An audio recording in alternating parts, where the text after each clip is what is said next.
¿Sí se ve solamente la cámara o se ve todos los participantes de él?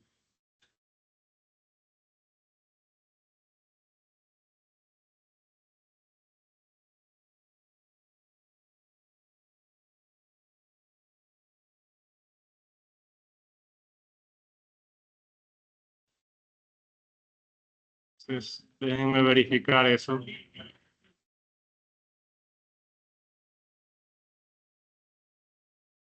Ya, ahora sí. Ahí se debe ver ya mayor tamaño. ¿Se ve ya normal la cámara? ¿Pueden confirmar eso?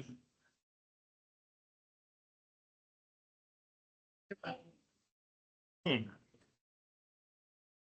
Déjenme ver acá.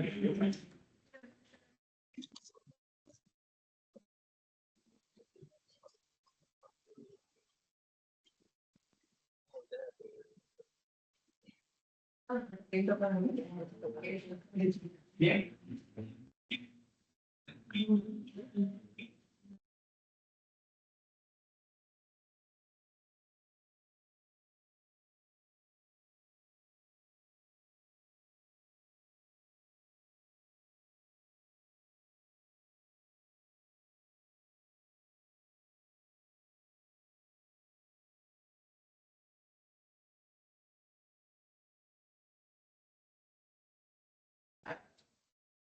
Lo que quiero ver es que se vea en pantalla grande en la grabación solo la cámara. Entonces, me interesaba que se pueda observar la cámara en la pizarra para que cuando se vea.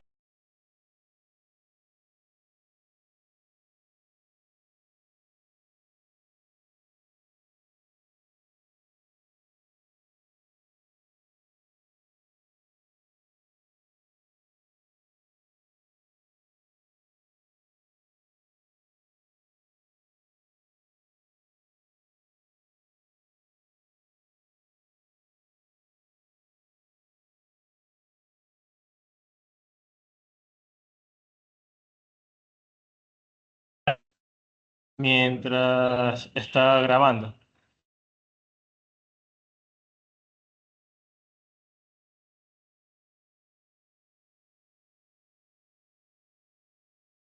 Eh, mm, una consulta que me...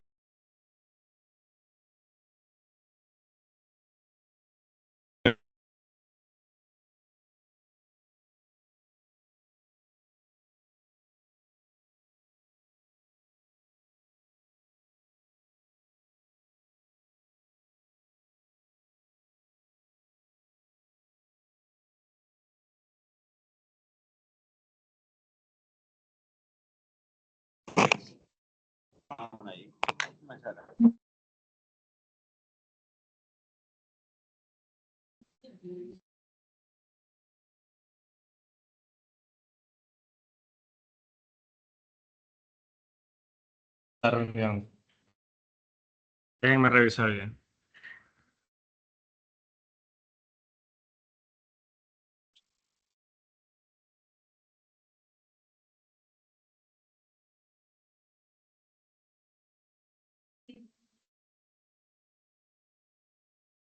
Miren las cámaras, por favor. Ya.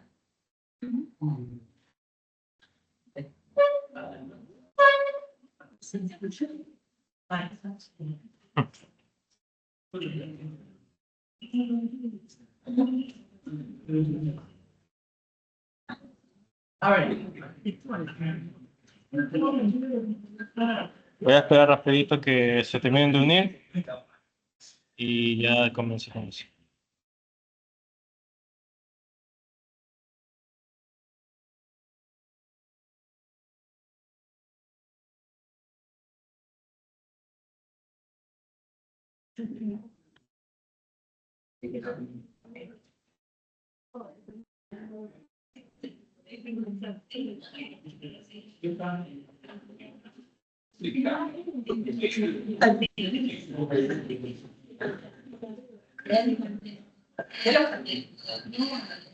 Ok. Me avisan si en algún momento no se me escucha en la reunión, porque hace un rato se me estaba silenciando, no sé por qué. Pero yo creo que ya está silenciando.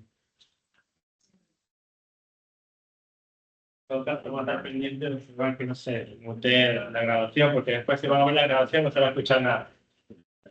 A ver, ya nos quedamos en la última clase. ¿Qué fue lo que vimos en la última clase? Vimos nada más teoría de cómo pasar de circuitos normales al lenguaje de PLC, que es ladder o cowpeth, que son similares, muy equivalentes. Voy a introducir un par de elementos más necesarios para cualquier circuito de control, pero esto ya no se verá en PLC, sino que esto ya es físico, lo que vamos a observar. ¿Okay?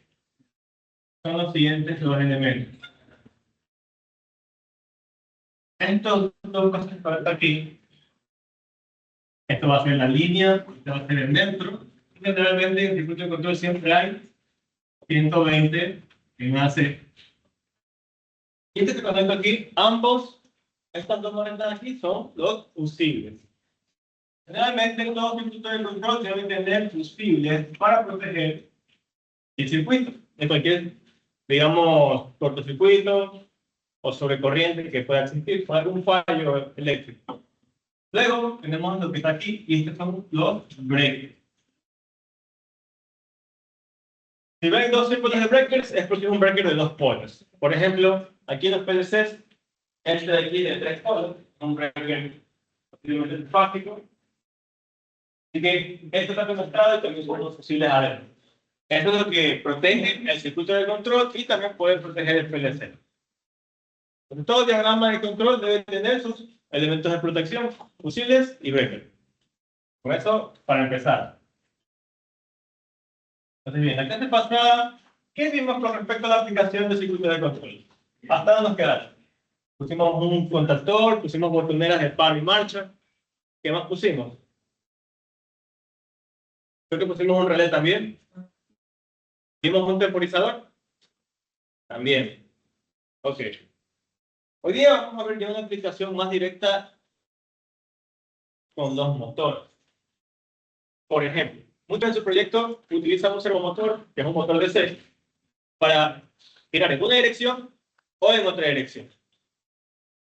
En un motor DC es sencillo, básicamente lo que se hace es cambiar la polaridad de voltaje o cambiar las polaridades del circuito del rotor, que es lo que tienen ustedes en ese servomotor. De esa forma se produce un giro, un cambio en el giro. Gira en una dirección o en otra. Pero un motor AC de corriente alterna, trifásico, bueno, los monofásicos también tienen una técnica de inversión de giro, pero un motor AC trifásico tiene otra forma de invertir su giro. ¿Cómo creen que se puede invertir el giro de un motor trifásico? Le llegan generalmente 3 líneas. Va a tener aquí un espacio para las conexiones que tenemos que hacer. Ya vamos a terminar la conexión con el motor. ¿Okay? Ya lo que vamos a ver de ahora en adelante no es aplicación pues, de doméstico, que alarmas, que sensores para las puertas, para la humedad, para la temperatura. Ya hoy día, de ahora en adelante, hasta la última clase, vamos a ver aplicaciones ya industriales. Precisamente con el uso de motores. Cuando hablamos de circuitos de control y PLC, casi el 99% de los casos es utilizado para motores. Muy rara vez un PLC es aplicado para otro tipo de equipos. Es mucho más aplicado a la industria. Y ahí es donde se meten los contactores, que es lo que vimos en la última clase. Entonces, los contactores van a ser los elementos físicos que van a interactuar entre mi máquina que está en el circuito de potencia y mis componentes en el circuito de control. ¿Por qué el contactor? ¿Por qué no otro elemento? Porque el contactor es el único capaz de cerrar su contacto y necesitar un circuito de alta potencia. Por eso es más grande que un relé. Y suelen ser, a veces, más grandes que lo que encontramos en el tablero. Yo, por ejemplo, al grupo anterior les mostré este contactor. Y todo esto viene a ser componente de contactor. Obviamente no es todo esto porque es una cajita. Bueno, lo muestro acá en el video. Está dentro de una cajita. Pero a diferencia del relé, que no me acuerdo dónde lo dejé. Que lo había puesto. No me dejo nada así, pero bueno. En este caso, este vendría a ser el relé. ¿Ok? A diferencia del contactor, es mucho más pequeño. Porque el relé no maneja mucha potencia. El relé no puede conducir corrientes muy elevadas porque sus contactos son mucho más pequeños. Eso quiere decir que podrían quemarse o fundirse. El contactor, por otro lado, tiene placas metálicas de mayor calibre que son capaces de conducir más corriente. En este caso, para la aplicación industrial, los motores consumen bastante corriente. Incluso un motor pequeño de medio HP de una bomba de agua puede llegar a consumir hasta unos 5 amperes, tranquilamente. Aunque no crean, 5 amperes es bastante corriente. Hagan la prueba, dejen una bomba de agua encendida todo el día y verán cómo la plantilla se va hasta las nubes. 5 amperios de consumo continuo es bastante consumo de energía. Estamos hablando de cerca de 1 kilovatio y ya, 1 kilovatio hora, después 24 horas, 24 kilovatios hora. Cobran como 20 centavos de kilovatio hora hasta ahorita. Ha subido demasiado. Hace unos 4 años estaba en 12 centavos y ya cobran como 15 veces. Ya saben que es un problema el tema del consumo eléctrico. Entonces, bien, por eso el uso de los motores y los contactores en juego con el motor. Haciendo un circuito sencillo, ¿no? Sabemos que tenemos que utilizar ¿cuántas botoneras para dar paro en marcha? 2, ¿no? Una botonera para la marcha y una botonera para el paro. ¿Cuál es la diferencia entre la botonera de paro y la botonera de marcha? ¿Quién está normalmente cerrado y quién está normalmente abierto? ¿Quién está normalmente abierto? ¿El paro o la marcha? La marcha. El paro es normalmente cerrado. Recordatorio. Y luego tenemos ya por acá la bobina que le voy a llamar F. Este va a ser un contactor. Le llamo F porque F indica una dirección, que significa adelante, o en inglés es forward. F para forward y le vamos a poner otro contactor para reverse. Entonces, ambas direcciones, vamos a ver cómo es la conexión en el circuito de control para hacer esta digamos, aplicación. Algo que también se añade en los motores, siempre, es una protección. Hay un relé de protección para los motores. ¿Lo han escuchado antes? Es un relé térmico de sobrecorriente. ¿Han escuchado de ese relé? Es un relé que protege motores ante la sobrecarga. Lo voy a dibujar aquí. Es algo así. Es como una pequeña onda, más o menos. Y se le conoce como el OL. O uno por fase. Este relé se llama relé térmico de sobrecarga. El OL, por sus términos en inglés, es la nomenclatura, pero es por overload. ¿Ok? Entonces, eso es para el relé de sobrecarga, que es un relé electromecánico que cuando se sobrecarga la máquina, este relé está diseñado para que a ciertos niveles de corriente este se caliente y expande unas placas metálicas. Al momento de expandirse, llega un punto de que se expande lo suficiente que se abre. Y ese es el contacto que se abre para proteger ante sobrecargas el circuito del motor. Entonces, cuando hay mucha corriente, se está sobrecargando el motor, consume más corriente de lo habitual y supera las capacidades de mi sistema eléctrico, entonces el relé de protección se dispara. Y eso lo hace por temperatura, ¿no? La temperatura de las placas metálicas se expande y se abre al momento de expandirse. Y luego vuelven a su normalidad una vez que la temperatura va bajando de las placas, después de haber protegido el motor. Obviamente acá también hay breakers para el motor, pero el motor también tiene su propio breaker. Breakers básicos son 3 polos. Y ahora, acá el circuito le falta algo. Si yo doy marcha, el contactor se enciende, pero cuando suelte la marcha, ¿qué va a pasar? Se va a apagar. ¿Qué debo añadir aquí para que se mantenga energizado el contactor? ¿Qué le tengo que añadir aquí? Recuerden lo que hicimos en la última clase. ¿Qué se le añade? Quienes estuvieron en la última clase, claro. Y quienes vieron el video. ¿Qué hay que añadir aquí?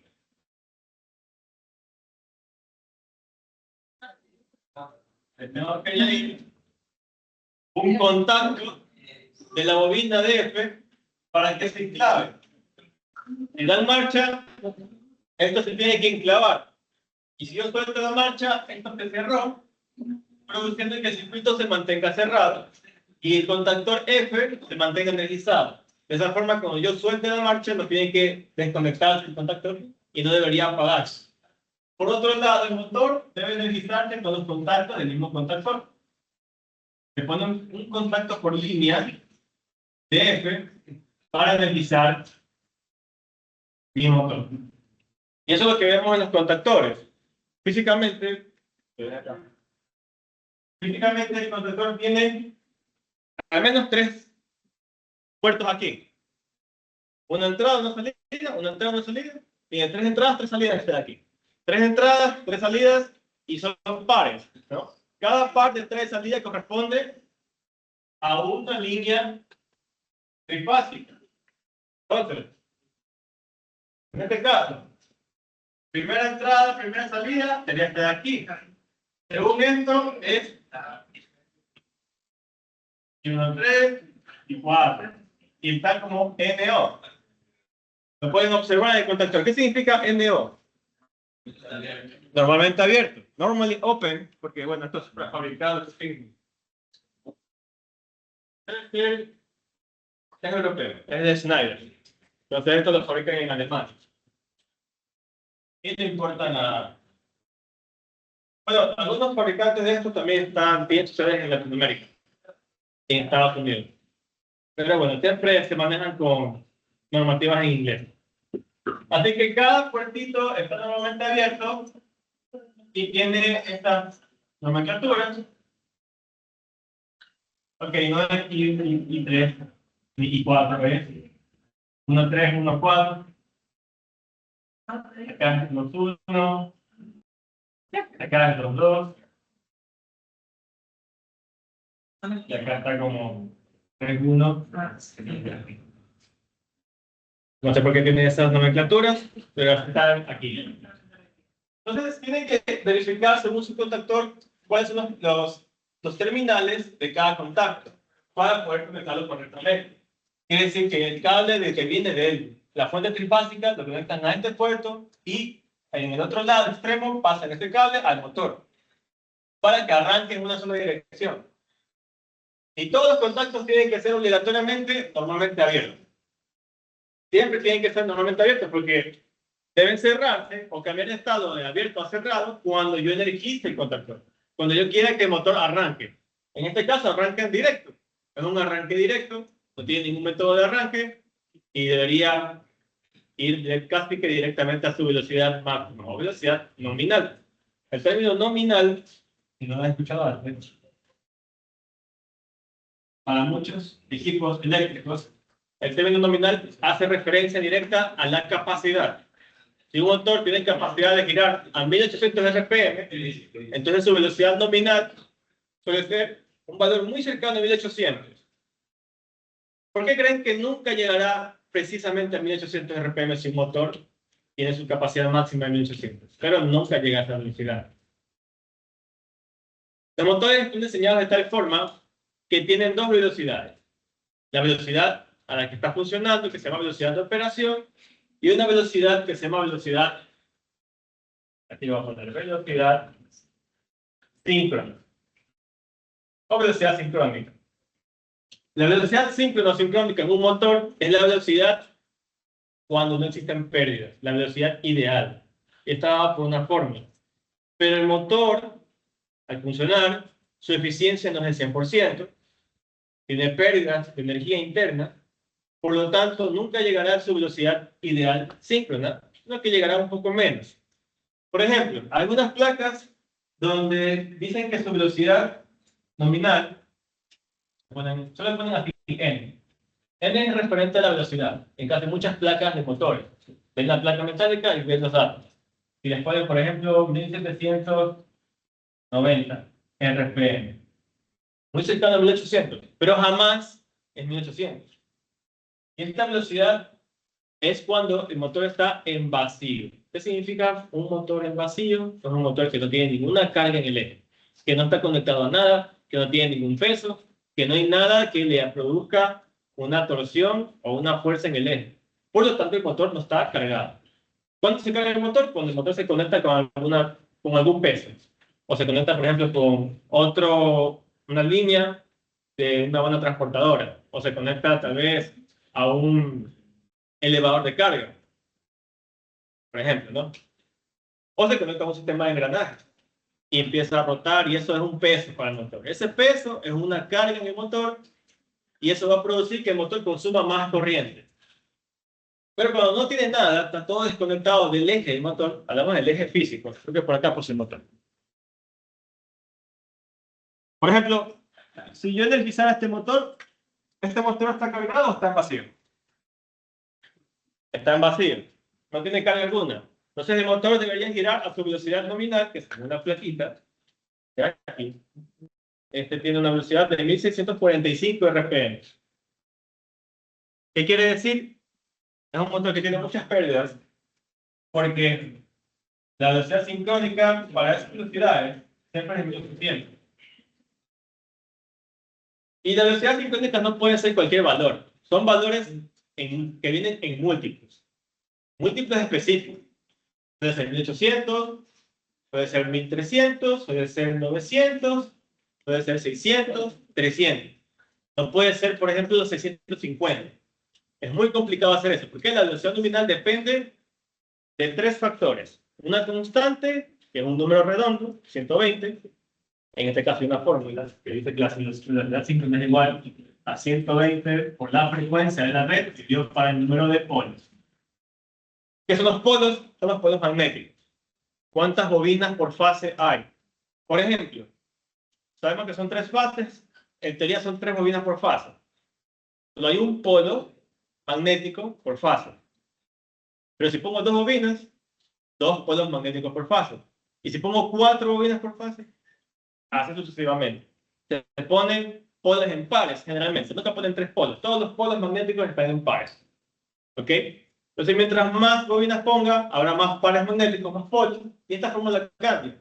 Mientras que la frecuencia es la frecuencia de la red eléctrica. ¿Qué frecuencia tenemos en nuestra red eléctrica? ¿Cuál es la frecuencia de nuestra red? En hercios. 60 hercios. Mide frecuencia, cualquier toma corriente, con un multímetro lo pone en frecuencia, y si le da 60, es porque estamos bien. Sí, porque la red eléctrica está en 60 Hz. Nunca es menor, nunca es mayor. Si fuera menor, la red eléctrica de todo el país se vendría abajo. Pues, básicamente es una medida de estabilidad eléctrica. Y con esta fórmula, para 2 o 4 polos, esto da diferentes valores. Entonces, como la red siempre va a ser 60, solo dependiendo de los números de polos, dependiendo de este múltiplo, vamos a tener diferentes velocidades síncronas. Entonces, la más común es 1800. Casi siempre es 1800. Estoy casi seguro que si lo ven en una calculadora, creo que con 4 polos les va a dar 1800 en esa fórmula. ¿Sí? Y si reemplazan las frecuencias por 60. Es decir, 120 por 60 dividido para 4. Le da 1800. ¿Okay? Si utilizamos eso. Casi todos los motores vienen en pares de 4. Casi todos. Entonces, si yo reemplazo 120 por 70 hercios dividido para 4, que me da 1800 RPM. Entonces, esto es un repaso para entender lo que vamos a hacer. Este motor de aquí tiene una velocidad de 1645. Entonces, el motor de aquí, la práctica de laboratorio, tiene 1645 RPM. Está un poquito lejos de los 1800. Significa que tiene bastantes pérdidas. Y es normal. Pues verán, cuando un motor, mientras más pequeño es, más cantidad de pérdidas eléctricas tiene. Mientras más grande es, suele ser un poquito más eficiente. ¿Por qué? Porque al aumentar el tamaño, tiene conductores de mayor calibre. Esos conductores, mientras más anchos son y gruesos, pueden tener menor resistencia. Y a menor resistencia, menor pérdida de energía. La resistencia eléctrica es el único elemento que me produce pérdidas por calor. Siempre que un equipo eléctrico está caliente, lo que sea que ustedes encienden está calentado, se debe a las resistencias internas. Siempre. Son las resistencias las culpables de que todo equipo eléctrico electrónico se caliente. De ahí lo que son capacitores e inductores, estos no se deberían calentar. Pero aún así a veces se calientan. ¿Por qué será? Porque dentro del circuito equivalente, por ejemplo, ustedes toman un capacitor de cualquier tienda electrónica. Dirán, eso solo tiene capacitancia. No es cierto, tienen capacitancia, resistencia e inductancia.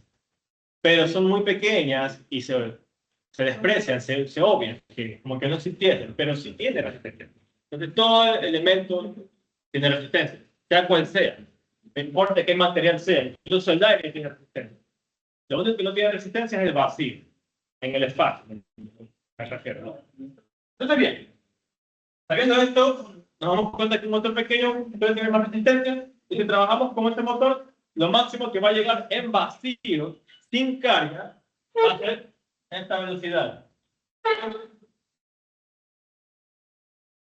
Hay casos en motores que en la placa les dan una velocidad, pero en vacío tienen mayor velocidad. Entonces, hay que tener un pequeño apartado que voy a mencionar. Hay motores que aunque le dicen esta velocidad, si tú la arrancas en vacío, puede que lleguen a medir 1700 RPM, por ejemplo, si fuera este caso. Entonces, esta velocidad no es la velocidad de vacío, sino que en la placa es la velocidad a la máxima carga. ¿Qué quiere decir? Que cuando ustedes le pongan carga mecánica al motor, la velocidad máxima debería bajar hasta esta velocidad. Si baja más de esto, el motor sufre peligro de daños mecánicos. Porque si le sobrecargas más y estás suministrando el mismo voltaje, la misma cantidad de energía, pero estás sobrecargando y sobrecargando, y la velocidad baja más de 1645, entonces el motor se está sobrecargando. Siempre que le pongan carga mecánica al motor, va a frenarse porque hay más peso. No va a poder rendir a más velocidad. El peso de la carga en el eje va a hacer que se vaya frenando. Y mientras más se frena, más esfuerzo produce en el circuito eléctrico del motor. Y está consumiendo más corriente. ¿Más corriente para qué? Para generar más fuerza magnética o más campo magnético, porque es proporcional. Corriente y campo magnético es proporcional. El campo magnético produce la fuerza magnética. La fuerza magnética produce más torsión mecánica. Entonces, para generar más torque mecánico, para mover una carga más pesada, tienes que consumir más corriente. Y eso hace que se sobrecargue mecánicamente y se sobrecargue eléctricamente.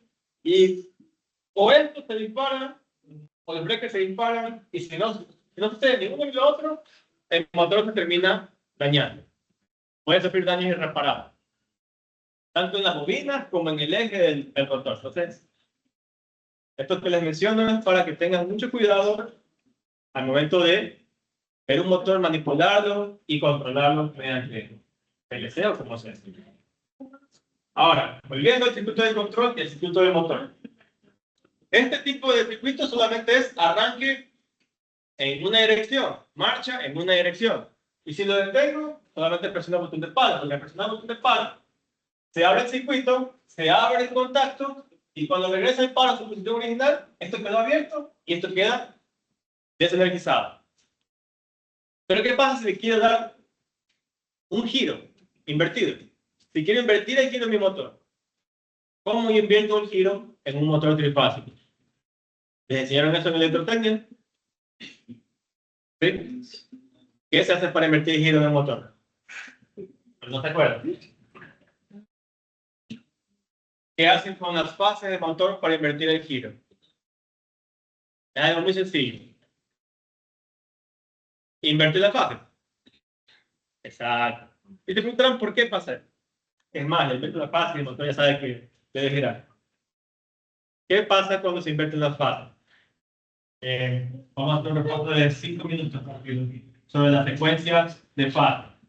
Ustedes debieron haber visto secuencias de fase en un sistema trifásico, secuencias positivas y secuencias negativas. Asumimos que estas fases le llamamos A, la segunda B, la que está cerca. El motor recibe en un orden así, ¿verdad? Generalmente, en esta secuencia, el motor gira en esta dirección. Dirección antihoraria. Si vemos en el orden en el que va pasando la dirección, la rotación, primero pasa por A, por B y por C. Esta es la secuencia positiva trifásica. Y se le conoce como secuencia A, B y C. Porque si gira en el sentido antihorario, va por A, B y C. ¿Qué pasa si yo cambio las fases del motor? Tiene quiso B, A aquí y B acá. ¿Cuál es el sentido que está teniendo ahorita el motor? Si el motor gira en esta dirección, para el motor esto es A, C y B. O también le ponen C, B, A. No importa el orden, lo que importa es la secuencia. A, B, C, A, B, C, A, B, C, o C, B, A, B, C. ¿Me explico? Es la secuencia, no importa el orden, ¿no? Se le ponen así o así. Y en secuencia negativa para el motor, este no debería girar en esta dirección. ¿Qué es lo que hace el motor? El motor trata de buscar un giro que cumpla con esta secuencia. Entonces, para el motor funcionar a una secuencia que él reconoce como trifásica a veces, este busca otra dirección. A, B, C. Busca la secuencia previa, pero para hacer motor eso debe invertir su giro. Esto es visto de una forma muy práctica. La verdad es por el famoso campo magnético giratorio del motor. En el eje, el motor tiene un campo magnético inducido, que es el campo magnético rotativo o giratorio. Este da vuelta. Y este campo magnético se genera por la superposición de los campos magnéticos generados por cada fase. Cada fase en corriente y voltaje están desfasados. Todos sistemas trifásicos tienen un desfase. ¿Cuál es ese desfase? ¿Recuerdan electrocenia o electricidad? Tienen las tres ondas trifásicas.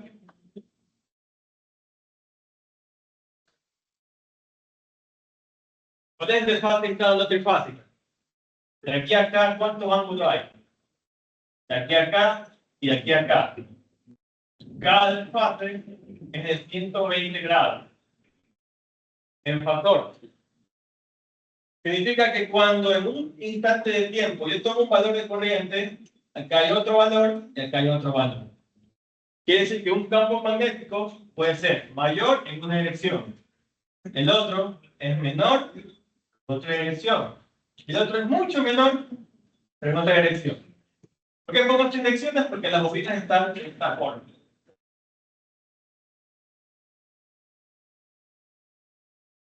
Por ejemplo, esta bobina genera un campo magnético positivo, pero con menor magnitud. Este de acá genera un campo magnético positivo de mayor magnitud, y este de acá, un chiquitito, de menor magnitud. Si ustedes suman estos vectores, les da un resultante más o menos así. Si van a un instante de tiempo, van a variar sus magnitudes, sus direcciones. Pero no importa qué tanto varíe en cualquier tiempo.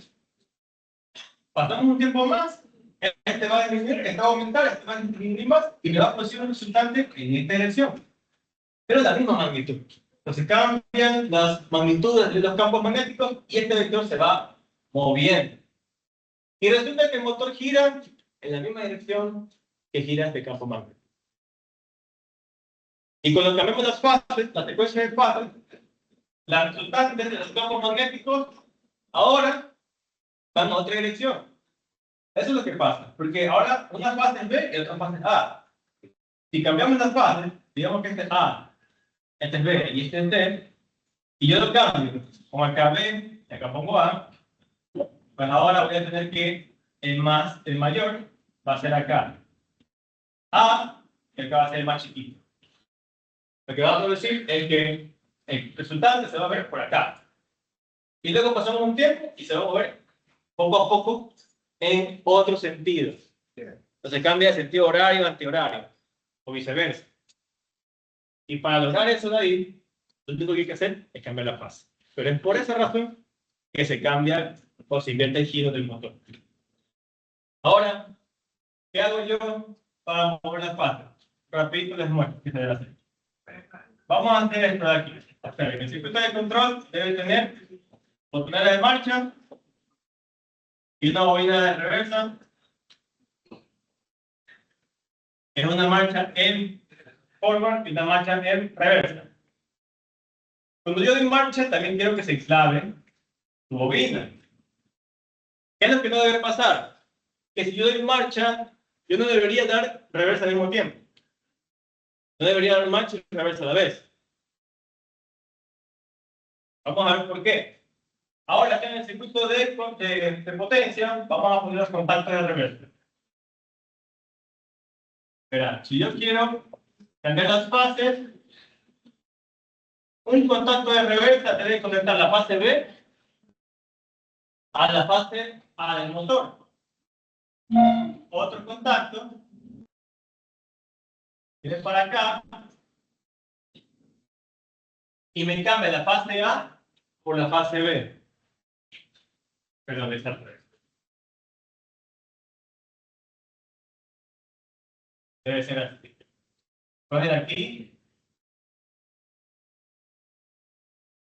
Ahora, la fase A se va a la B, y la fase B se va a la fase A. De esta forma, cambia las fases con el otro contactor. Entonces, si cambia las fases, cambia el giro. Y por último, la última fase, pues como el contactor F debería dejar de funcionar, pero entonces puede quedar abierto. Se pone en paralelo los contactos de reversa. De esa forma yo logro invertir el giro, pero aún me faltan cosas en el circuito de control. Sí. Primero que nada, cuando yo marcha en R o marcha en F, acá en el circuito de ambos contactores se debe hacer lo siguiente. En R se pone un contactor normalmente cerrado de F. Y acá un contacto, normalmente cerrado de R. De tal forma que si yo arranco en R, acá se abre y yo no puedo dar la marcha en otra dirección. No al mismo tiempo. Porque ¿qué pasa si yo no tuviera esto? Yo arranco F, se cierra F. Y arranco R, se cierra R acá. ¿Qué pasa aquí, por ejemplo? Vean. Justamente aquí. Si estuviera cerrado F, el voltaje va hasta acá, pero acá se cierra el circuito. Y lo que hago es cerrar dos fases. ¿Qué está sucediendo? ¿Qué pasa si puenteo dos fases? Es un cortocircuito. Entonces, para evitar eso, se deben condicionar ambas bobinas para que no se encienda una si la otra está encendida. Entonces, aquí quiero que entiendan la lógica que hay detrás de esto. Es una lógica binaria. Si uno está encendido, el otro debe estar apagado. Si el otro está apagado, el otro puede encenderse. Pero se deben bloquear entre sí. Se deben condicionar para que no suceda un corto, porque en este caso corre el peligro de cortocircuitar la fuente. Entonces acá se le pone algo a los contactores que se le conocen como un enclavamiento mecánico. Una cosa es enclavamiento eléctrico, otra cosa es enclavamiento mecánico. Si yo tuviese dos contactores, por ejemplo, este y este, uno es forward y otro es marcha, el enclavamiento mecánico es una barra metálica que está conectada entre los dos contactores. De tal forma que cuando uno se enciende, el otro no se puede ni pegar si quiere. Es decir, está bloqueado mecánicamente. Es un bloqueo mecánico para poder arrancar en una dirección o en otra. Y evitar que uno se encienda y el otro a la vez para no producir un cortocircuito. De esa forma se controla el arranque en una dirección o en otra. Aquí me falta un detalle más. Voy a hacer un poquito de espacio aquí para que pueda mostrarles y que entre lo que les voy a poner el circuito.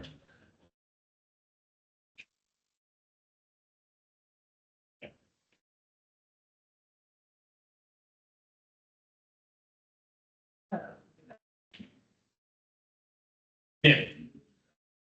Ustedes han visto los pulsadores, sean pequeños o grandes, y estos pulsadores tienen 4 puertos. ¿Han visto esto? Que no son de 2, sino que son de 4 puertos. En su mayoría. o un switch, un interruptor, tiene 4 puertas. Tiene 4 pins. A veces hasta 3. Pero no vienen en 2. Vienen de 4 pines. ¿Por qué?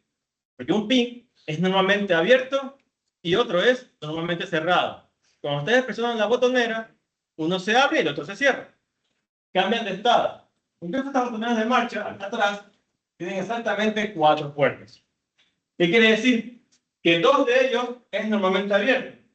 Pero hay otro par, la botonera de marcha, que está conectado en el mismo circuito de la marcha, que es normalmente cerrado. Y cuando yo presiono la marcha aquí, acá arriba es como que yo estoy dando par. De tal forma que si yo enciendo R, acá se abre. Y al abrirse, para acá, se energiza R y de una vez lo bloquea. Y cambia el giro. Mientras el motor quiere una dirección, aquí lo puedo invertir directamente. Sin necesidad de parar todo y luego arrancar. Lo mismo la marcha de F. La marcha de F aquí.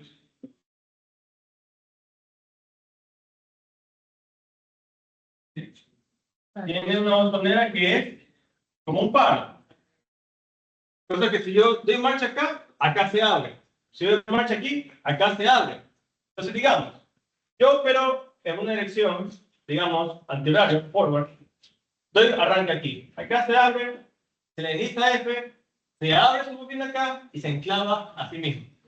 Entonces arrancó en una dirección. Luego quiero cambiar el giro. Si doy marcha en R, primero lo que pasa es que se abre F. F se apaga. Se abre sus contactos, deja de enclavarse y esto se vuelve a su posición original. Cierra.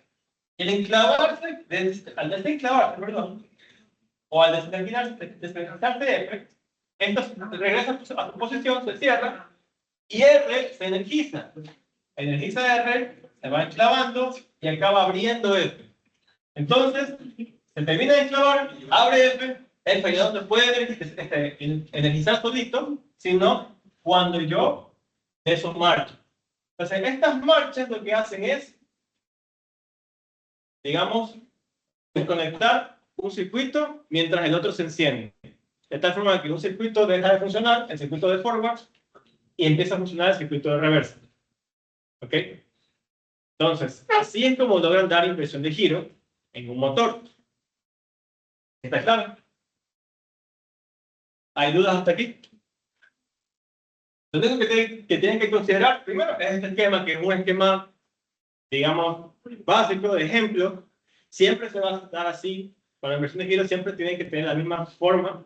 El circuito de control debe ser de esta manera para que se dé inversión de giro. Siempre. Para contactores. Y acá en el circuito de potencia también. Siempre es el mismo esquema. No hay un esquema diferente. Es esto y esto. Es decir, esto es memoria, básicamente, lo que tienen que hacer. Para saber cómo dar la inversión. Y si pasamos esto al lenguaje de PLC, ya para comenzar la parte de programación.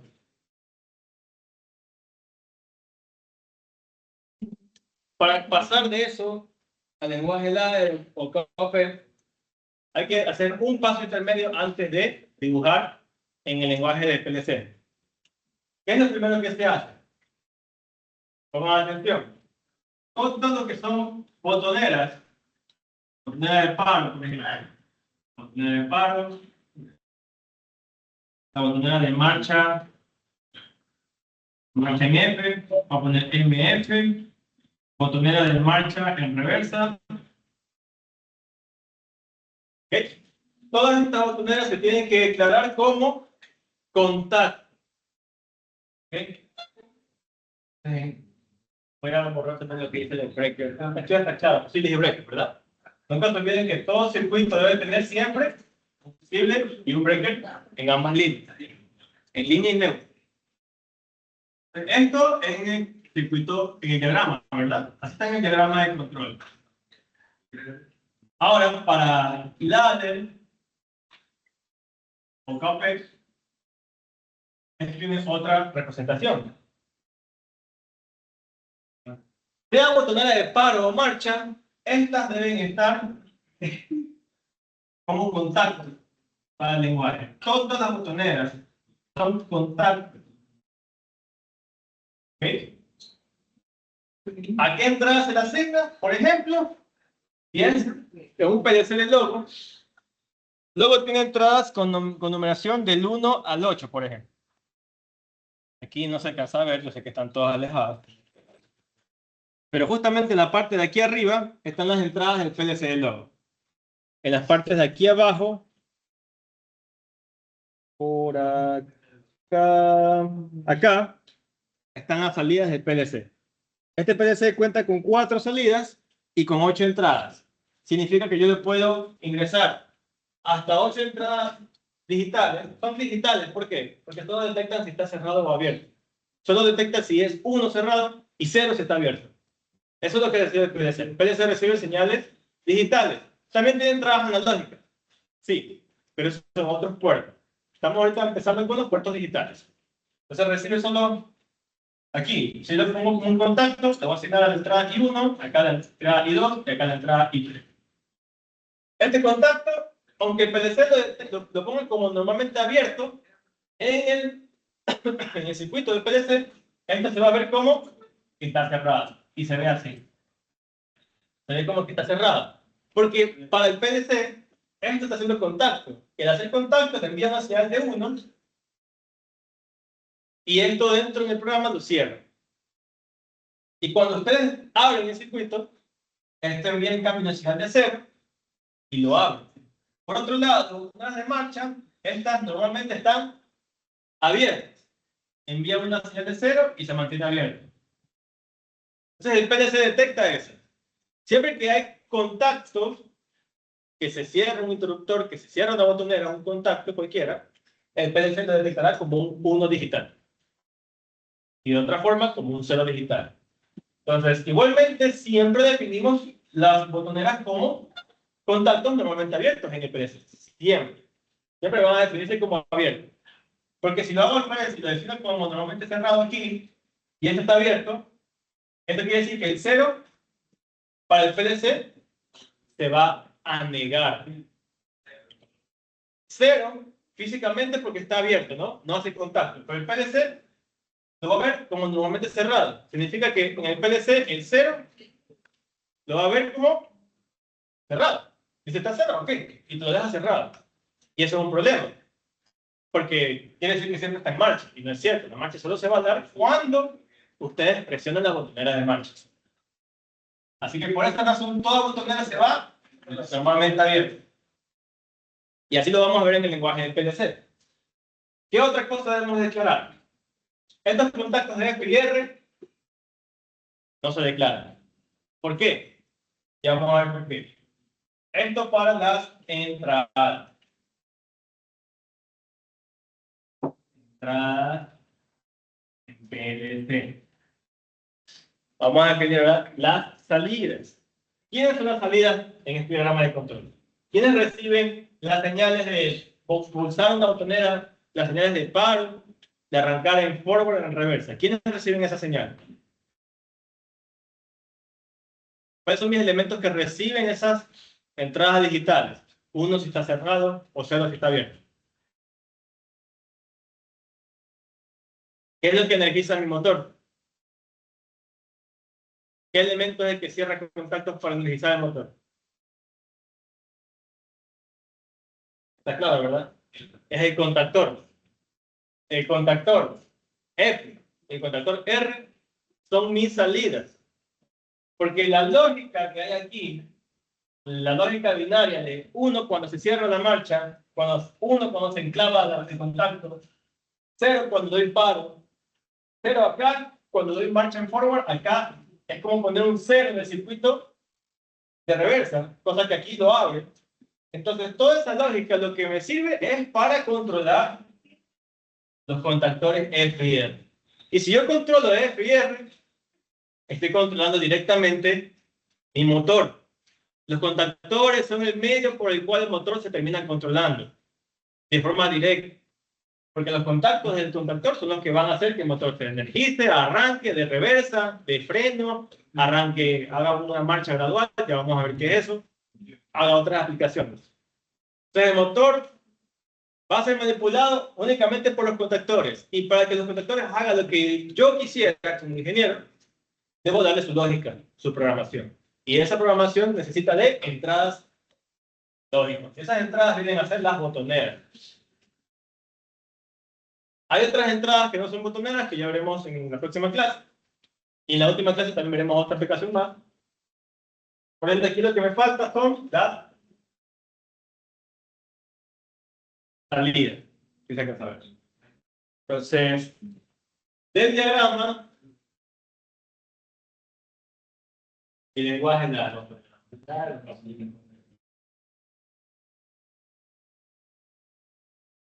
Entonces, para el diagrama tengo dos salidas, dos contactores a controlar, F y R. Para el lenguaje LADER, el logo viene a ser la salida Q1 y la salida Q2. Máximo tengo 4 salidas en este PLC, así que voy a tener nomás Q1 y Q2. Y estas, obviamente no estamos hablando de nomenclatura, en el lenguaje se ven así. Esta es Q1 y esta es Q2. Estas son las bobinas. En lenguaje LADER son como paréntesis pegaditas, doble pared. Y la forma de hacer la lógica es unir estas componentes y formar este circuito de control, pero ya con lenguaje de LADER. Entonces vamos a hacer esto rápido en PLC. Si el tiempo me alcanza, lo logro programar y conectar. Y si no me alcanza, la próxima clase ya esto de aquí, directo en el PLC. Pero al menos la programación y la conversión al lenguaje de LADER de una aplicación directa e industrial de un motor, que lo vamos a terminar. Entonces, entenderé que esto no es 100% claro, pero en todo caso pueden investigar sobre el campo magnético giratorio, el giro del motor en ambas direcciones y secuencias de fase. Esta teoría la podría tranquilamente evaluar. Una pregunta real o falso, así como el primer parcial. Entonces, la teoría, por favor, tómenla en cuenta, ¿cierto? La teoría. No es algo que vaya a valer muchos puntos, pero sí puedo poner una pregunta capciosa por ahí, así como dice el primer parcial. Entonces vamos a hacer, ahora sí, el diagrama en LADER y lo voy a mostrar, de hecho lo voy a mostrar directamente ya por pantalla, porque hasta que lo hago acá, igual lo muestro acá. Vamos a programarlo directamente porque es lo que debemos hacer. Esa es la práctica. Y lo voy a dibujar, pero esto ya lo hice en la clase anterior porque es la primera que expliqué. Así que ustedes ya les expliqué el lenguaje de LADER. No tengo que explicarles nuevamente. Quienes faltaron, les recomiendo que revisen la grabación. Si tienen dudas, me avisan y les puedo explicar, no hay problema.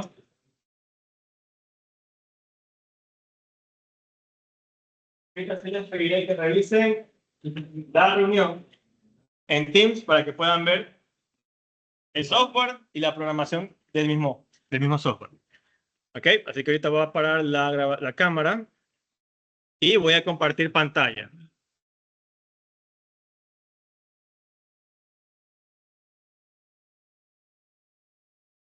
¿Me confirman si se ve la pantalla? Ok. Entonces, bueno chicos, les presento el software que vamos a utilizar. Es el Logosoft Comfort. Esta es la versión 8. Ahorita creo que está en la versión 8. Algo superior a las 8.5, 8.4. No me acuerdo si está por ahí. Pero esta es la versión 8.0. Yo la descargué. Ya, esta no es una versión de prueba. Entonces, si gustan, lo pueden descargar. La instalación es sencilla. Yo les voy a pasar el instructivo de la instalación. Si ven aquí, he declarado los mismos componentes. Bueno, no exactamente los mismos, pero sí casi los mismos. Casi los mismos componentes que en el... ¿Alguien se está uniendo a la reunión, por si acaso?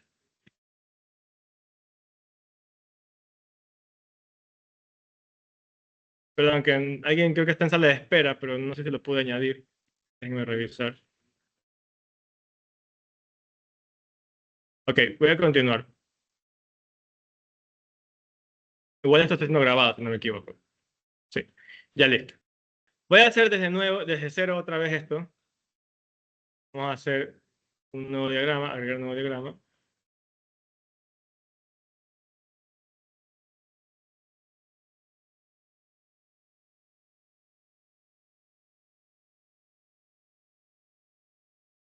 Espérense.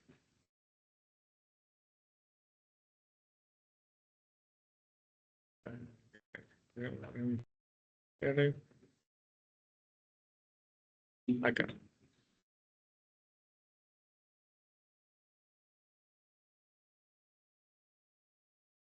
Creo que no hace falta poner el nombre del dispositivo y nada, lo pongo a aceptar. Bien. Para programar esto, aquí en las opciones que dice editor de diagramas, nos dirigimos directamente a la parte que dice convertir a KOP. Es el lenguaje que del que estoy hablando y le estuvimos indicando en la pizarra. Entonces, cuando ponen convertir a KOP, se genera esta especie de pizarra en líneas. A la izquierda se encuentra la famosa línea de voltaje, que es la línea que debería ser la que no es neutra, la línea que tiene el voltaje de 120. Y el lenguaje, ustedes ya saben que declaramos acá, ¿verdad? El paro es la bobina, perdón, es la botonera que está designada a la entrada I1. Entonces, acá en la parte de abajo izquierda se encuentra la parte que dice instrucciones. Las instrucciones son básicamente los elementos del diagrama. En la parte que dice constantes se encuentran los diagramas de contactos, bobinas y demás. Nosotros nos vamos a limitar a usar contactos para nuestra aplicación y vamos a poner un contacto normalmente abierto. Le doy doble clic y lo puedo ubicar en mi diagrama. Por ejemplo, ya lo ubiqué en el diagrama y me pide que le asigne una entrada. Le voy a asignar la entrada I1. Luego lo muevo y lo puedo ubicar donde a mí me plazca. Lo voy a ubicar aquí arribita. Pero me dan un segundito que voy a usar un mouse mejor para poder mover esto, porque con el cursor en este caso de la laptop me voy a demorar mucho con eso y no me conviene.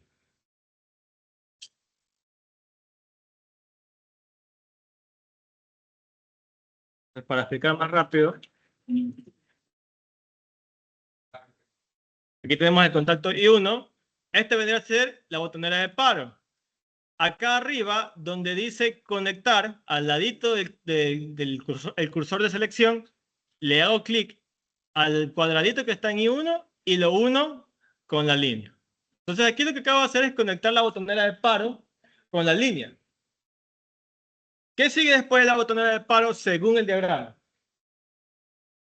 ¿Qué sigue después? Sigue una botonera de marcha. Le voy a llamar I2. Aquí se me puso encima de I1, pero no pasa nada, lo pueden mover. Conecto I2 con I1, ¿verdad? Porque según el diagrama, la marcha sigue después del paro. ¿Ok? Ahora, en el orden que hicimos nosotros el diagrama, voy a declarar la marcha de reversa. Esa es I3. I3 tiene que ir debajo. Lo voy a poner un poquito más abajo, por acá. Si se dan cuenta, la marcha de reversa, ¿cómo está conectada con la marcha de forward? Prácticamente está cogiéndose de aquí, ¿verdad? ¿Ven en el diagrama? Están conectados de la misma forma. Entonces, busco el mismo esquema, pero obviamente con otro lenguaje. El lenguaje del Ladder KOP es prácticamente, es como dibujar exactamente lo mismo, solo que cambian las simbologías. Las simbologías de marcha cambian por contactos y los contactos que ya existían se mantienen como contactos. Pero a eso voy. Hay que tratar de ver nomás que es lo mismo, solo que ahorita en lugar de ver peras, ven manzanas. Pero es exactamente la misma forma. ¿Qué más viene? Después de la botonera de marcha en F, ¿qué viene? ¿Qué viene después de la botonera de marcha en F? Hay otra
Ok, ha estado muteado mi audio. Bueno, voy a continuar.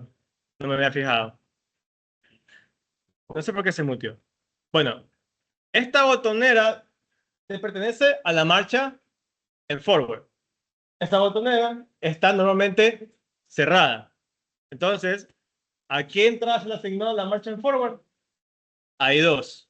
Le pongo I2 a este contacto normalmente cerrado. ¿Qué le pertenece a esa botonera? Seguido de la botonera, ¿qué contactos están? Hay dos contactos, ¿verdad?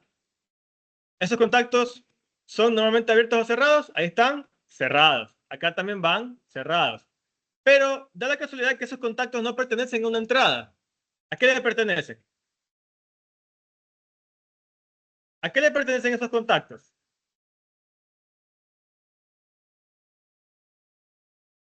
¿Mm? Bien. Yo voy a dejar estos contactos aquí antes de que respondan a esa pregunta, porque antes de declarar esos contactos, yo tengo que primero declarar mis bobinas de salida. ¿Ok? Voy a poner aquí Q1 y acá pongo Q2. Cuando ustedes sacan una bobina de salida, automáticamente se las va numerando, Q1 y Q2. Si se dan cuenta, la salida de Q1 corresponde al contactor o la bobina de F, y la Q2 corresponde al contactor de la bobina R. Así que esta es la 1,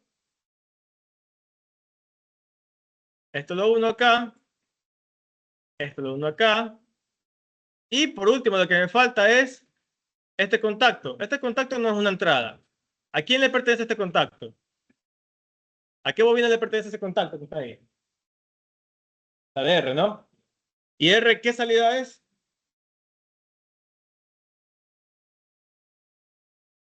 Allá, ¿qué nombre tiene R? A la asignación de salidas. Q2, entonces le asigno Q2 acá, ¿verdad? Y por lo tanto, este de acá, ¿a quién se le asigno? ¿A qué salida? El de abajo. Este de aquí abajo, ¿a qué salida se le asigno? A Q1. Y aquí me falta una última cosa. Me falta enclavar ambas marchas. Entonces debo poner un contacto normalmente abierto para la marcha en forward y para la marcha en reversa. Se va aquí uno, copy pego. Pueden hacer control C, control V por si acaso, para evitar coger contacto por contacto. Y se lo enclavan a esta marcha acá. A veces le va a salir que no pueden conectar un punto con otro, le sale como un símbolo de restringido. Vean, por ejemplo, aquí me sale que conectores incompatibles. Entonces tienen que moverse a la derecha hasta que encuentren el conector de I2. Y ahí les permite. Por ejemplo, en I2. Este aquí estaba como I2. Ahí recién les permite conectarlo. Pero estos enclavamientos no corresponden a las entradas I1 e I1. Por ejemplo, este enclavamiento de aquí, ¿a qué entrada o a qué elemento le corresponde? Porque creo que no es ni siquiera una entrada. ¿A quién le corresponde ese enclavamiento? El enclavamiento de la marcha en forward, ¿a quién le corresponde? Este enclavamiento de aquí es el que estoy dibujando. ¿A quién le corresponde? ¿Y F qué es? ¿Entrada o salida? Es una salida. Por lo tanto, aquí se le asigno a la salida Q1. Y acá abajo, el enclavamiento de reversa, ¿a qué salida se la asigno? A Q2. Ya. Una última cosa me falta por hacer antes de simular esto. Esta I1 corresponde a qué cosa? A una botonera de par. Así que lo voy a declarar como un pulsador normalmente cerrado. Esta botonera I2, ¿a quién le corresponde? Le corresponde a una botonera de marcha. Debe ir normalmente abierta. Entonces vean cómo en el simulador lo estoy declarando como normalmente abierto. Le hacen doble clic y se van a la parte de simulación y buscan el modo. ¿Es un interruptor? No. ¿Es un pulsador? Sí. Normalmente abierto porque es un pulsador de marcha. ¿Okay? Estos dos contactos acá que corresponden a la marcha en forward, este de aquí, y 2, que ahora acá está cerrado, y este de acá que está cerrado y le corresponde a la marcha en reversa, no los voy a declarar como botoneras. ¿Por qué? Bueno, aquí automáticamente me la declara, ya que yo declaré la entrada I2 como normalmente abierto. Ya no hay problema. No debo modificarlo, es lo que quiero decir. Ustedes basta con que modifiquen las que son botoneras de marcha en forward y reversa, y ya no tienen que manipular estas otras que he puesto como normalmente cerrados. ¿Por qué? Porque lo que yo estoy simulando ahí es que cuando yo doy, por ejemplo, reversa, acá, esta botonera que está unida a la parte de contacto abierto, esta de aquí se debe abrir en conjunto con el contacto que se pega en la marcha de reversa. Entonces es una simulación nada más. Y lo bueno que para la simulación yo ya no tengo que manipular esos contactos que están aquí, de estas dos botoneras acopladas a la botonera de marcha. De esa forma ya tendrían terminado el esquema y pueden dar a simulación. En la parte de arriba, en esta ventanita que dice editor de diagramas, se ubican al penúltimo cuadrito de la derecha que dice simulación. Le doy clic a simulación y aquí pasa algo. Si se dan cuenta, las líneas están en colores ahora, rojo y azul. El color rojo en las líneas del simulador y el software del Logosoft, el color rojo corresponde a línea energizada, es decir, es la línea que tiene conectado un voltaje. El azul son las líneas que no están energizadas. Obviamente, las líneas a la derecha que conectan hasta Q1 y hasta Q2 no estarán energizadas. ¿Por qué? Porque no le he dado arranque a ninguna de las dos bobinas. No he arrancado ni en forward ni en reversa. Entonces, para simular que yo estoy arrancando, vean abajito, hay una pequeña lista de comandos. Miren, este que está aquí, que está como botoncitos, son básicamente las botoneras. Y uno es una botonera de paro, así que si yo la pulso, si te dan cuenta que una parte se pasa de color rojo a azul, es porque estoy desconectando ese tramo de circuito. ¿Por qué? Porque le estoy aplicando el botón de paro. Mientras lo mantenga pulsado, eso se mantiene apagado y se pone en azul. Si yo doy marcha, que es I2, eso es marcha en forward. Si yo doy clic una vez, presiono la botonera, debería encenderse con rojo todo hasta la bobina Q1, que es la bobina de forward. Y si se dan cuenta, sí lo hace. Si doy paro, se apaga. Si doy marcha, que es la I2, se energiza. Es lo que yo estoy buscando.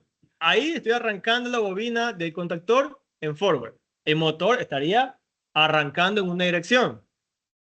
Y si doy ahora presión de giro y presión de I3, esa es la marcha en reversa. Entonces lo que voy a hacer es cambiar el giro. Y veamos si funciona. Le voy a dar clic a la botonera. Y ahora se energiza Q2 y se desenergiza Q1. Y si doy al revés, se desenergiza Q2 y se energiza Q1. Y así estoy dando inversión de giro varias veces. Noten los detalles aquí. Por ejemplo, el detalle de que si se dan cuenta que hay contactos que se rodean de color rojo y hay contactos que están rodeados de color azul, como por ejemplo, el contacto, miren que por ejemplo Q2 está ahorita energizado, está arrancado en reversa ahorita, ¿no? Vean que el contacto del I3, que es la botonera de marcha, en reversa está en azul. ¿Por qué está en azul? Porque ya solté la marcha, ese contacto literalmente se abrió. Cuando ustedes presionan, se cierra, sueltan, se despega. Entonces, está siendo detallista el simulador en representar la desconexión de la botonera una vez que ustedes la sueltan. Entonces, el contacto ahí, lo que me está diciendo es que ese contacto está abierto. Por ende, no está con voltaje. Ese contacto no tiene conexión al voltaje de la línea. Entonces, de esa forma nosotros tenemos la programación ya hecha aquí en KOP con el lenguaje de Logosoft. Lo único que me faltaría, y creo que por cuestión de tiempo no alcanzaré, es conectar esto al logo. Bien, yo me había por ahí ganado un calecito del LED. Yo una vez le voy picando, y era un poco obvio porque tenía que revisar los avances. Si no hubiese revisado los avances, nada bien. Pero en la próxima clase venimos directamente a esto. Bien.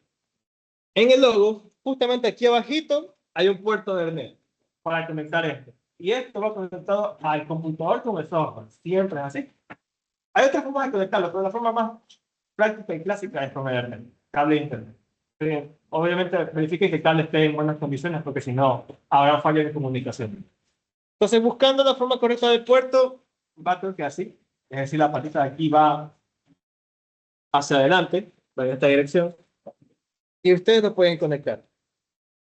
Entonces ahí se empata, se conecta y esto iría al ordenador. Y la forma de comunicar esto con el PLC es asignándole la dirección IP del PLC al software. Entonces el PLC tiene una dirección IP. Esto debería estar en la placa del mismo PLC, por lo tanto, no sé si la puedo observar aquí. Yo creo que sí, pero bueno, aquí tiene dirección. Creo que es la dirección MAC del propio PLC. Yo creo que lo que se hace conexión es con la dirección MAC para comunicarlo con el software. De hecho, en el software, cuando yo doy aquí donde dice, si se dan cuenta, en las partes de arriba, por donde está archivo, edición, formato, ver, herramientas, ventana, ayuda. Justo en la parte de abajo a la derecha está un icono que dice PLC y una flecha y dice logo. Y también dice logo, flecha, PLC. Eso es para comunicar los datos de la computadora al PLC o del PLC a la computadora. En este caso yo quiero mandar la programación al PLC. Entonces yo debería dar clic aquí, de PLC al logo, y me sale esta ventana. Conectar mediante Ethernet, selección de Ethernet. Aquí dice que necesito poner el driver de Wi-Fi, que es el que está instalado en mi máquina. Y aquí debo poner la dirección IP del destino del PLC. Entonces es ahí donde yo estoy programando la dirección del PLC. Entonces yo tengo que poner la dirección correcta del PLC, digitarla aquí, darle a aceptar. Y así logré conectar esto y mirar los datos para la programación. Pero obviamente eso no es todo. ¿Qué me falta hacer? Debo conectar las entradas y las salidas. Este PLC viene con su tablerito de entradas y salidas. Aquí, por ejemplo, aquí están las salidas. Aquí no lo puedo mostrar a todos. Lo que voy a tratar de hacer, creo que ni con la cámara. Bien. Quiero tomarme 5 minutos más si no les parece problemático. Tienen clase ahorita. ¿Alguien tiene que irse a clase? Ya. Te voy a robar 5 minutos. Me disculpo por eso. Voy a dejar de compartir ya la pantalla. Quiero que vengan a observar el PLC, las componentes más importantes, porque todo lo que he visto del PLC está en la pizarra. Pero quiero que observen la parte física del PLC. ¿Okay? Entonces, para eso dejaré de compartir pantalla. Y quiero saber si alguien en la reunión tiene acceso a la cámara para que me pueda grabar esto mientras yo te explico. En la propia reunión, acá está dada la prioridad para la cámara. Entonces, quien encienda el video va a mostrarse acá en pantalla. Así que les pediría de favor que traten de acercarse. Yo creo que nos podemos rodear así, de este lado. ¿Okay? Entonces, ya después nos retiramos y la próxima clase ya nos metemos en práctica directamente con el PLC.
Ahora sí. Vengan nomás, acérquense. Vengan para que vean lo que tiene el PLC. Es la primera vez que les voy a mostrar de forma directa.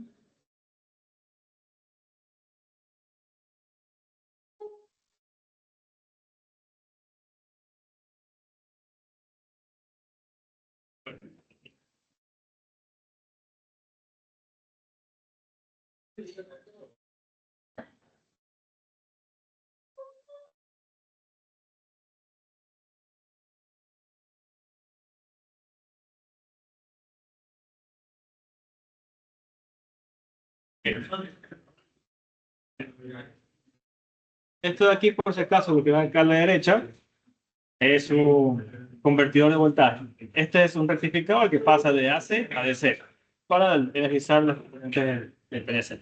Sí, acá no está ese convertidor, por lo tanto, el PLC generalmente no trabaja en su circuito de programación, su computador con 120, trabaja con DC. Entonces, esto lo que hace es transformar el voltaje de neutro, que está en 120, conectado aquí, a creo que 24 o 12 voltios. Sí, 24 voltios aquí está. Entonces, transforma hasta 24 voltios y lo conecta al PLC. Acá arriba es donde nosotros tenemos todas las entradas. Tenemos línea positiva y neutro, perdón, línea y negativa. LM son esta es la Tierra y este es 24 voltios. Entonces aquí está más y menos de 24 voltios. Y a partir de aquí en adelante están las entradas I1, I2, I3, I4 hasta I8. Estos son los puertos de las entradas. ¿Okay? Estas entradas, si no me equivoco, están conectadas acá. ¿Sí? Acá están conectadas esas entradas. Los han puesto como un tablerito. Esta entrada I1, acá están como switch. Es decir, que ya internamente el tablero del PLC tiene entradas conectadas. Nosotros en nuestra programación pusimos esto como una botonera, pero acá ya está instalado como un switch. Es decir, si yo quisiera poner una botonera real, tendría que por dentro sacar estos cables, conectarlos y conectar mi propia botonera. Nosotros usamos I1, I2 y I3. Este sería el paro, este sería la marcha y este sería el reverse. Pero sí, la marcha en forward y el reverse. Lo tengo todo programado porque no hemos cargado todavía con el cable de net que se conecta aquí abajo. Y eso se va a la computadora. Se ubica en el software, la dirección creo que es la MAC, que está aquí abajo, y eso se debe conectar. Y ahí cargar el código, que es para que el PLC reconozca qué hacer con las entradas y las salidas. Por otro lado, aquí abajo estos cables de aquí que dicen 1, 1, 2, 1, 2, 2, 1, 1, 2, 2, están repetidos, pero este par de cables son las salidas. Aquí dice Q1, Q2, Q3, Q4. Tiene solamente 4 salidas. Estas 4 salidas están ubicadas aquí. Noten algo, que las salidas están representadas como interruptores. ¿Qué quiere decir? Que por dentro del PLC, estas salidas para el PLC son como pequeños relés.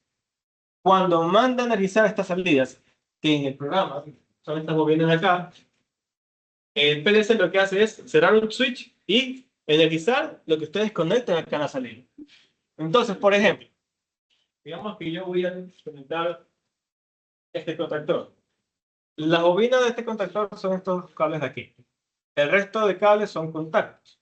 Y lo que yo debería hacer para conectar esa salida, hacer un ejemplo muy vago, obviamente no lo voy a conectar de verdad. Déjenme meter un par de cables, mostrarles qué es lo que se debe hacer para conectar. Supongamos que yo puenteo la bobina aquí. Eso debería conectarse acá y aquí. Esta parte del interruptor no va a conectar directamente con la bobina, sino puede ir en paralelo. ¿Por qué? Porque eso es un interruptor. No le está dando voltaje a la bobina. Esto debe conectarse a una parte y la otra parte debe conectarse a los 120 voltios o 200 si esto es para 220. Y la otra parte debe estar en serie. Es decir, si yo tuviera mi fuente acá, esto iría 120, el switch, la salida del switch a la bobina y la bobina cerraría en el neutro. Es conectar en serie con la fuente. Entonces, esta salida siempre va en serie con la bobina y la fuente para poder energizar. Ya las conexiones entre el PLC, las entradas y las salidas, no es como en el diagrama. Conectar en el PLC es literalmente darle las entradas como elementos independientes y darle las salidas como elementos independientes. El PLC se encarga de manipular y controlar esos elementos mediante la programación que se le cargó al PLC. Entonces, siempre las salidas son interruptores que van en serie con las bobinas de los contactores. Y por otro lado, los relés, en varios programas de software de PLC, son básicamente virtuales. Es decir, hay relés que se pueden utilizar en ciertos circuitos, pero nosotros no estamos usando relés, no contactores. Y estos relés también existen físicamente, que son esos chiquititos que les mostré. Pero no necesariamente yo debo conectarlos como entradas o salidas. Puedo usarlos virtualmente. El contactor sí tiene que ser físico de salida porque es este el que se va a encargar de soportar la corriente del motor. Nadie más lo va a hacer. Es el único elemento que tiene esa capacidad. Entonces así yo conectaría una salida. Y las entradas, por ejemplo, aquí tengo disponible, esta no es una entrada disponible, esta sí, I5, I6 e I8. Las entradas, si yo quisiera conectar, por ejemplo, una botonera, que no tengo una disponible acá, pero bueno, supongamos que traigo una botonera, imaginaria. Esta sí va directamente en paralelo con la entrada. ¿Qué quiere decir? Si yo quiero simular que estoy pulsando algo en esta entrada de 5, lo que tengo que hacer es hacer contacto. Internamente el PLC reconoce esto como un contacto de una botonera. Y si es una botonera de paro, esta ya viene cerrada. Se abre cuando yo la pulso, ¿verdad? Entonces para el PLC las entradas son solo contactos. Son solo cerrados y abiertos. Son solo dos estados. Y eso es lo que le llamamos, y ya hemos visto en el primer parcial, la lógica binaria booleana para circuitos digitales. De hecho, lo que programamos ahorita en PLC, hay una conversión de lenguaje a PLC a un lenguaje digital. Y vamos a ver, y se puede ver cómo lo que yo programé en diagramas de contacto, lenguaje ladder, se puede transformar en lenguaje de circuitos digitales con compuertas AND, con compuertas OR, y otras compuertas que no revisamos, pero hay varias compuertas, y compuertas incondicionales que no revisamos, también compuertas negadas. Esas se pueden representar en lenguaje, y también programar el PLC a partir de ese lenguaje. Es decir, el PLC se puede programar tanto con lenguaje digital, de circuitos digitales, como con lenguaje ladder. Ahorita, como estamos viendo algo nuevo, pues lo vamos a hacer con ladder. Ya no vamos a ver circuitos digitales, pero yo creo que ya quedó claro el primer parcial, que es de circuitos digitales. Entonces, para el PLC, esto es una entrada digital. O es 1 cuando está haciendo contacto, es decir, aquí estoy cerrando los pines, estoy haciendo contacto, o es 0 cuando está abierto. De esa forma, cuando hay una botonera de marcha, hace contacto y el PLC reconoce como 1. Y dentro de la lógica de la programación, ahí es cuando el circuito funciona como les mostré. Porque como les mostré, había una simulación. Lo bueno de ese software es que se puede simular, aparte de utilizar con el PLC físicamente. Entonces, yo sé que el tiempo no nos alcanzó. La próxima clase sí vamos a hacer ya directamente a 13. Ya no vamos a ver tanta teoría, vamos a irnos directo al laboratorio y empezaremos a aplicar este diagrama de este circuito. Tendré que buscar un PLC que, bueno, tiene dos salidas. No solo tiene una, lastimosamente. No tengo una salida para mostrar el giro del motor. Voy a preparar eso para la próxima clase, porque necesito que tenga dos salidas disponibles para yo hacer la impresión de giros, porque necesito dos bobinas, dos contactores. Entradas tienen las que necesito, que son tres. En este caso no puedo usar la 1, la 2 y la 3, lo que usaría la 5, la 6 y la 8. ¿Ok? Entonces, ¿estamos claros? ¿Alguna duda sobre lo que acabamos de ver? ¿O algo que les haya explicado y no quedó claro? Porque lo que yo les voy a evaluar es hacer diagramas de control y lenguaje ladder, que es lo que vimos en computador. Si saben programar en computador, saben dibujarlo, porque lo que hacen en el software, la programación y la simulación, es un dibujo, es un diagrama. Solo que ahí lo conectan pues con el mouse, con el cursor. Pero si saben cómo conectarlo ahí, lo saben hacer a mano. Ya les voy a pasar el tutorial y el enlace para que lo puedan instalar. Es facilito la instalación. Y sí, tiene soporte con Windows 10 y Windows 11. Entonces con Windows 7. ¿Ok? Entonces, voy a tomar lista, ¿sí? Antes de que se me fuguen.